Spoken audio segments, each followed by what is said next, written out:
ভালো, ভালো hospital, cancer hospital সব জায়গায় গেছে। তারা একই কথা বলছে যে ক্যান্সার হইছে। আগে আমার সমস্যা ছিল উনি খাইতে পারত না। কিছুই খাইতে পারত না।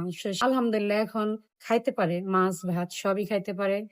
আসসালামু আলাইকুম ওয়া রাহমাতুল্লাহি ওয়া বারাকাতুহু। সম্মানিত দেশবাসী, আমি cancer specialist doctor SM. Sarwar. বিশেষ করে আপনারা জানেন যে সারা ওয়ার্ল্ডের ডাক্তারদের বক্তব্য ক্যান্সার হলে আনসার নেই।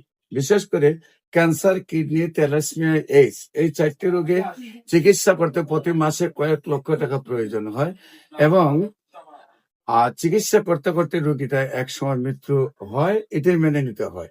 সারা ওয়ার্ল্ডের ডাক্তারদের যেখানে বক্তব্য ক্যান্সার হলে আনসার নেই, ক্যান্সার হলে একটি মরণবিধি, সেখানে আমি বলি ক্যান্সার, কিডনি, থ্যালাসেমিয়া, এইডস এই 4টি রোগ মরণবিধি নয়, সম্পূর্ণরূপে সুস্থ হয়। বিশেষ করে আমাদের এখানে একজন থ্যালাসেমিয়া রোগী জ্যোৎস্না আক্তার, উনি মাত্র 1 মাস ওষুধ সেবন করে আল্লাহর অশেষ রহমতে সুস্থ আছেন।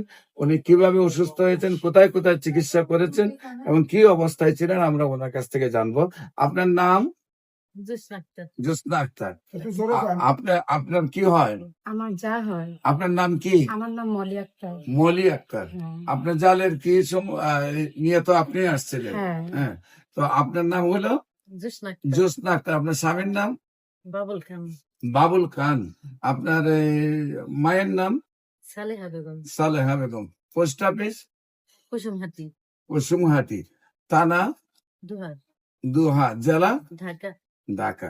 আপনার কি প্রবলেম হয়েছিল, কিভাবে আপনি কোথায় চিকিৎসা করছেন আর কিভাবে সুস্থ হয়েছেন? আচ্ছা আমি বলি, আমার যার প্রথমে আর কি ব্লিডিং এর সমস্যা হয়েছিল।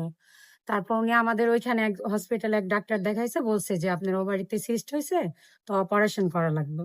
প্রথম আপনার ব্লিডিং হচ্ছে, হ্যাঁ ব্লিডিং হয়েছে, তারপরে আপনার ডাক্তারের কাছে নিয়ে গেছে, তারপরে দেখা গেছে যে ওভারে সিস্ট হয়েছে। সেই ওভারে সিস্টের জন্য ওইখানে আর কোনো ডাক্তার দেখানো না, ডাইরেক্ট ঢাকা এসে পড়া গেছে। উত্তরে মানে বিভিন্ন ঢাকা শহরে মনে করেন ভালো ভালো হসপিটাল, ক্যান্সার হসপিটাল সব জায়গায় গেছে। তারা একই কথা বলছে যে ক্যান্সার হয়েছে।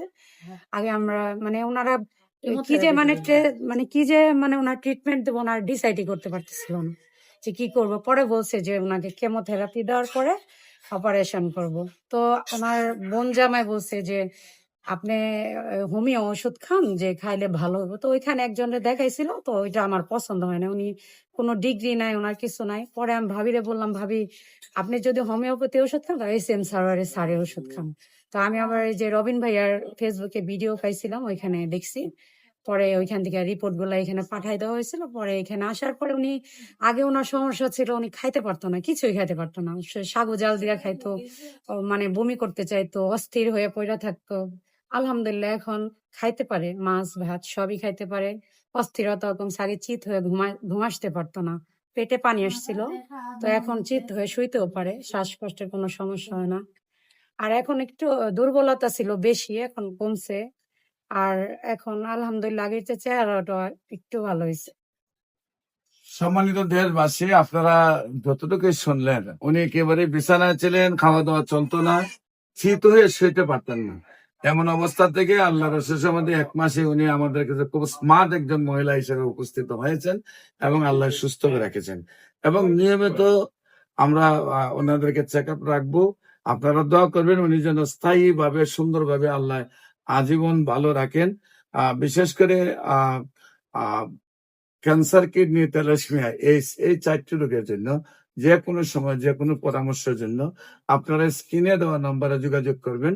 বিশেষ করে আমি রোগী দেখি ঢাকা জাতীয় মসজিদ, বাইতুল মোকাররম মেইন গেট, আল্লাহ লেখা বরাবর, বাইতুল ভিউ লিফটের 11, পুরানা পল্টন, ঢাকা। এবং শনি রবি সোম। এবং হবিগঞ্জের রোগী দেখি পপুলার জেনারেল হাসপাতাল, হবিগঞ্জ বাস স্ট্যান্ড, সকাল 10টা থেকে বিকেল 5টা। আপনাদের আমাদের অফিস ভিজিট করার জন্য আমন্ত্রণ জানিয়ে শেষ করছি। সবাইকে ধন্যবাদ। আসসালামু আলাইকুম ওয়া রাহমাতুল্লাহি ওয়া বারাকাতুহু।